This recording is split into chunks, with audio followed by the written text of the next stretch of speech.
Boleh jadi mungkin di kampung kita jalan gitu kan, siapa tahu pas jalan di luar itu kita ketemu yang lucu-lucu. Nah biasanya nggak sadar ya kita mendapatkan terapi terapi yang di luar bayangan kita.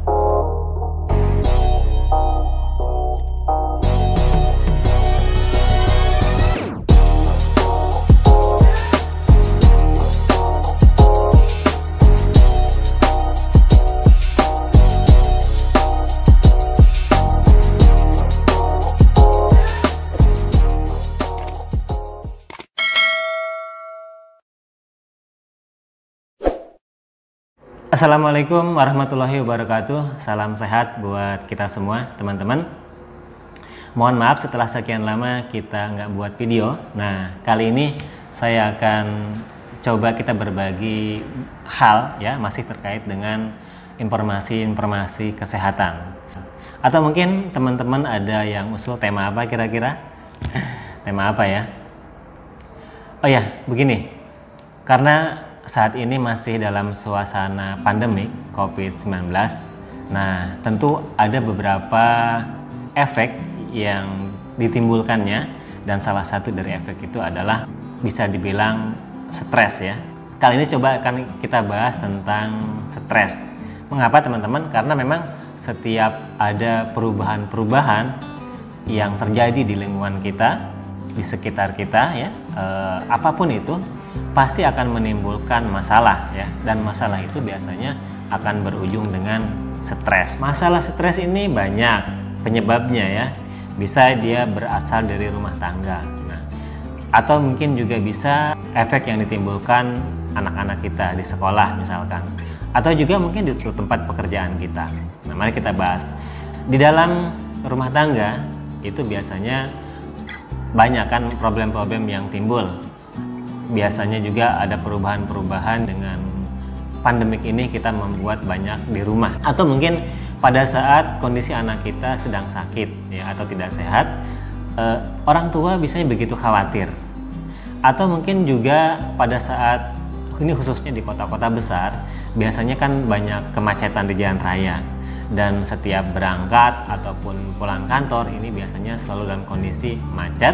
Nah macetnya ini pasti akan menimbulkan stres bagi kita. Atau juga bisa stres yang ditimbulkan akibat di sekolahan, khususnya anak-anak kita. Nah apalagi saat ini kan anak-anak kita ini yang di sekolah belajarnya dari rumah.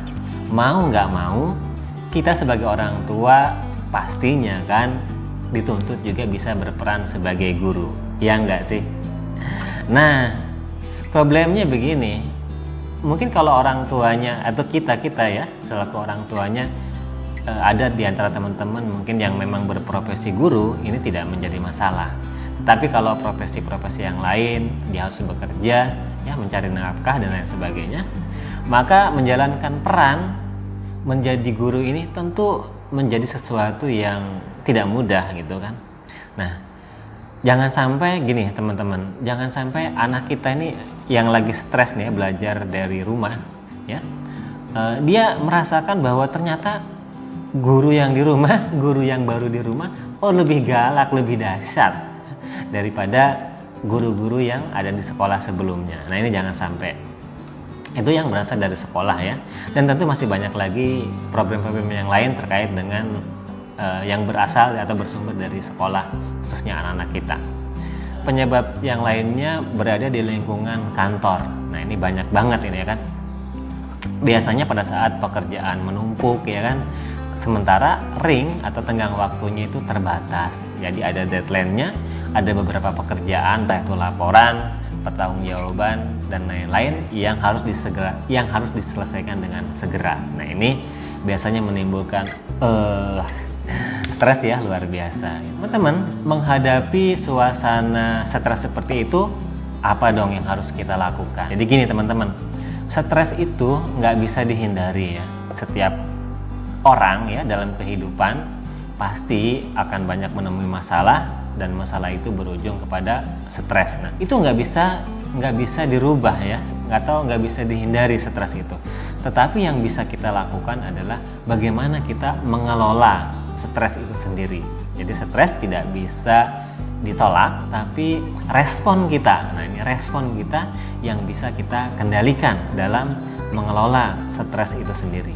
Kali ini aku akan coba berbagi hal tentang teknik bagaimana kita merelaksasi stres itu. Nah, tadi disebutkan kan respon kita. Jadi yang dilakukan yang pertama adalah pada saat kita menghadapi kondisi kita harus stres, maka tetap usahakan kita tenang, duduk dengan posisi yang santai dan nyaman. Bayangkan hal-hal yang menyenangkan dengan mata yang terpejam. Jadi kira-kira beginilah, kita duduk santai dengan posisi nyaman, tenang, mata terpejam, bayangkan hal-hal yang menyenangkan. Nah, ini memang bermain imajinasi. Jadi ini bisa dikatakan kontemplasi ya, perenungan. Kalau yang pernah saya tahu, pernah saya baca, di dalam agama pun ada kan, khususnya yang muslim, itu apa yang disebut dengan muhasabah ya. Itu yang pertama. Nah, yang kedua, bisa melakukan teknik dengan menarik napas dari hidung. Tahan kira-kira 3 hitungan. Kemudian hembuskan napas itu dari mulut. Nah, pada saat menghembuskan napas dari mulut itu, maka kita bayangkan seolah-olah kita juga melepaskan beban pikiran kita. Saya ulangi, tarik napas dari hidung, tahan 3 detik ya, jangan 3 jam. Kemudian buang dari mulut. Pada saat membuang dari mulut itu, kita imajinasikan, kita bayangkan, kita seolah-olah juga melepaskan beban pikiran kita. Ulangi sampai 3 kali.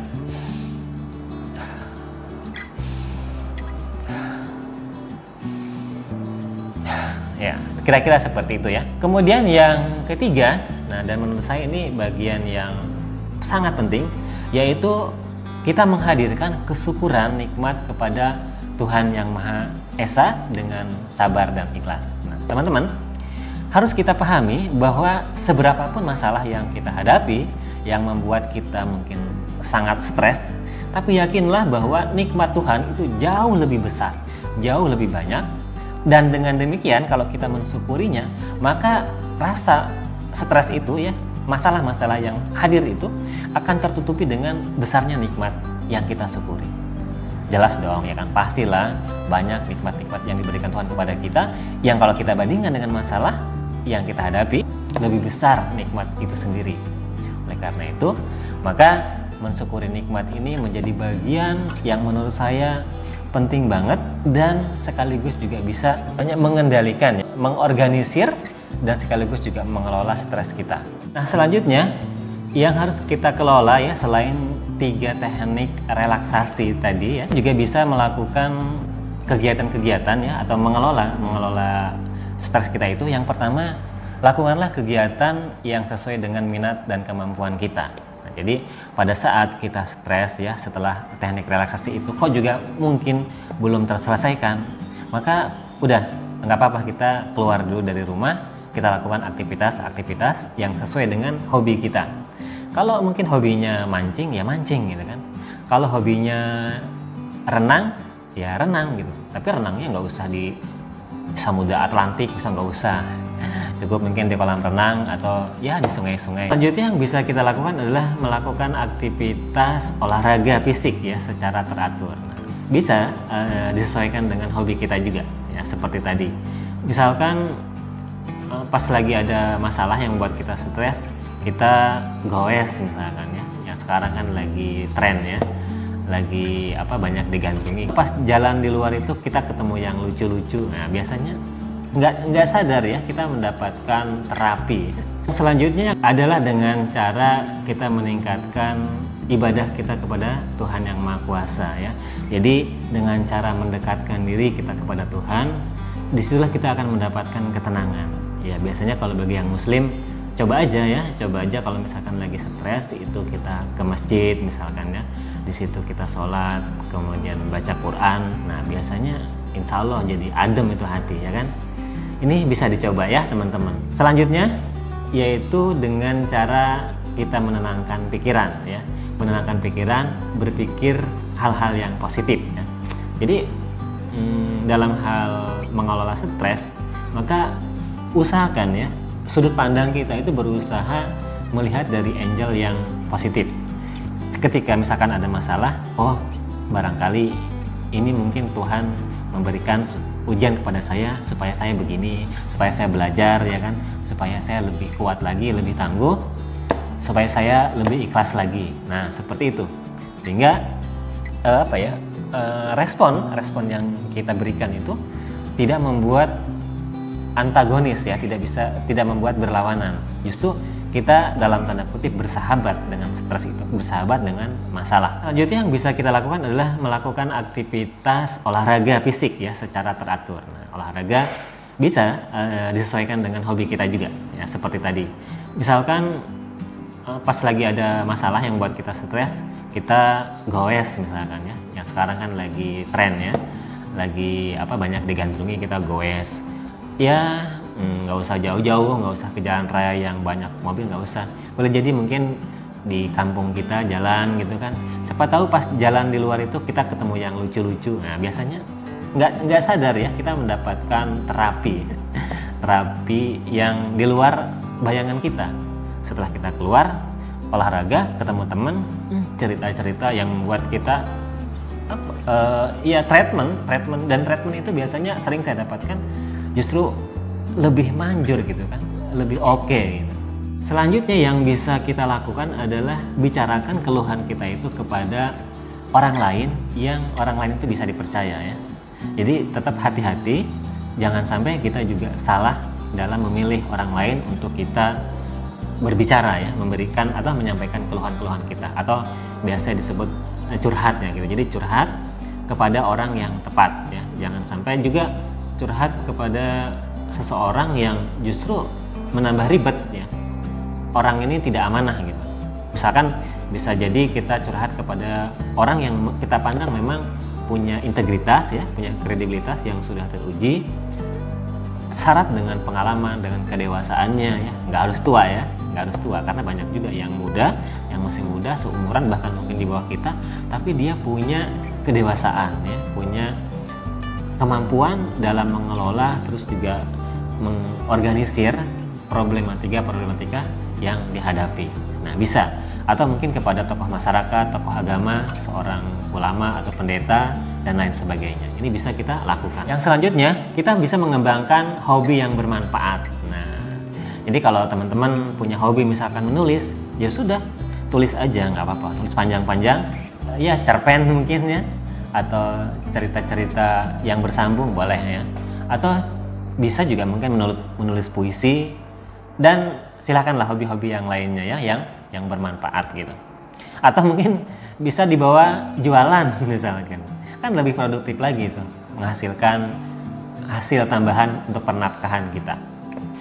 Selanjutnya yang harus kita lakukan juga adalah mengupayakan agar tidur kita itu cukup ya. Jangan sampai pada saat kita stres justru karena pikiran yang sepeneng membuat kita nggak bisa tidur ya. Jangan, karena teman-teman, seberapapun cantik kita, seberapapun kita tuh gantengnya, pol-polan, tapi kalau kita kurang tidur pasti pokoknya kusut ya kan, udah rambutnya acak-acakan, pokoknya nggak enak dilihat ya.